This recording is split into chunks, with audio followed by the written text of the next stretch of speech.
Ouais, Au moins sur la première partie. Sur la première étape, déjà, c'est une belle course. Écoute, on y était là pour essayer de gagner. On est content. Ouais, on a gagné la première. On est resté à gagner la deuxième. Bon, on a eu l'impression d'une grosse maîtrise quand même au niveau de tes trajectoires. L'impression que c'était textbook. Tu as suivi ton routage, nickel. Le routage, non, parce que en fait, on savait d'entrée de jeu que ça allait. Qu'au bout du 5 ou 6e jour, qu'on allait attaquer le front, que ceux qui étaient devant allaient sûrement creuser. Donc le but, c'était d'attaquer fort d'entrée de jeu, vraiment sur le reaching, sur les réglages, sur les changements de voile, vraiment dans le tempo pour infliger un rythme soutenu et essayer de creuser ou en tout cas pas de se faire larguer s'il y a quelqu'un qui était plus rapide que nous. Donc l'objectif, c'était vraiment de mettre vraiment le tempo d'entrée de jeu pour essayer de se placer, mais la stratégie n'était pas évidente à avoir. La stratégie, tout le monde la connaît, c'est aller dans le nord, essayer de choper le front. Après, c'est plus à trouver la belle trace, le beau passage, savoir accélérer au bon moment. Et ça, c'était pas forcément évident parce que les fichiers entre le CEP, l'Europe et le GFS disaient des trucs différents. Donc en fait, on essayait tous les jours, à chaque routage, on se refixait un petit point à fur et à mesure. On affinait à savoir s'il fallait accélérer ou lofer. Et on prenait pas les routages au pied de la lettre parce que c'était des choses qui nous envoyaient des fois à une trace à 8 jours mais qui était incertaine. Donc j'essayais de regarder ce qu'elle allait potentiellement faire. On savait que en tout cas on avait 4-5 jours à peu près droite, mais il y en a certains qui descendaient de 15 degrés, d'autres qui relofaient de 15.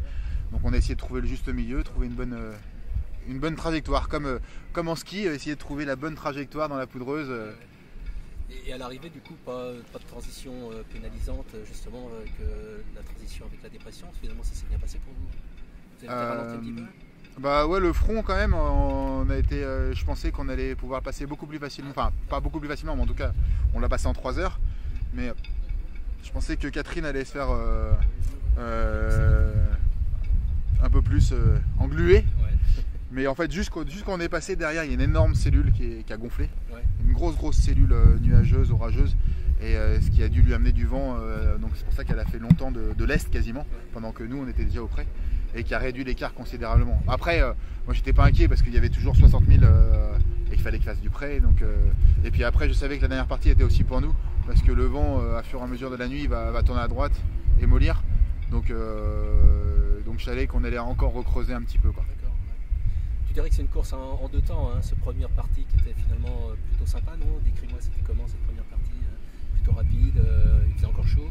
Ouais, c'est le reaching c'est jamais très agréable sur ces bateaux-là parce que ça mouille beaucoup. Alors même si l'eau est chaude, même s'il fait chaud, on est quand même tout le temps salé.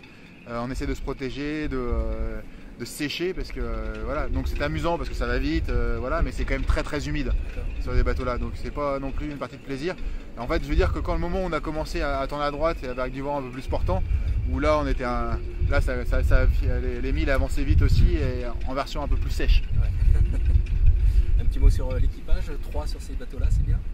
En tout cas sur le Mach 43, ouais, plus de 3 ça me paraît compliqué parce que déjà à 3 c'est un peu la guerre, quoi. Enfin, faut trouver son rythme, sa place. Et non, super content du travail de Rodrigue et d'Eric.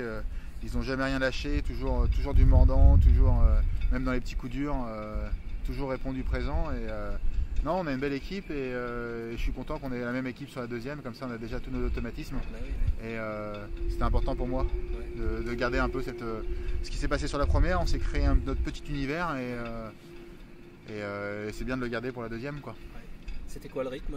Tout le monde, vous avez pu partager des moments tous ensemble ou en fait, le rythme c'était des quarts de 2 heures, donc un au dodo, un en stand-by, un sur le pont, et on tournait comme ça, sauf au moment où on taquinait un peu qu'à la bordure du front, où il fallait être dessus en météo, où moi je me suis mis hors quart, et les deux tournaient, moi je donnais un coup de main dès que c'était un peu plus tranquille, mais les deux tournaient quand il y avait beaucoup d'updates météo, de cartes satellites à prendre, pour ajuster la trajectoire. D'accord. Une petite dizaine d'heures d'avance peut-être sur Catherine, tu penses que c'est pas mal ça pour la c'est toujours mieux que 10 minutes, après rien n'est fait, la deuxième étape c'est 1200 000, s'il y a un front qui court derrière, on sait très bien que si tu es devant et que tu arrives à rester devant le front plus longtemps, tu peux vite recoller une dizaine d'heures. Donc non, il ne faut pas s'endormir sur les lauriers, c'est bien, on est déjà content de les avoir, mais non, rien n'est fait. Horta, c'est bien, c'est sympa, c'est quelque chose qui te parle. Horta, pour moi, c'est une de mes destinations préférées. La plupart du temps, ça me réussit pas mal.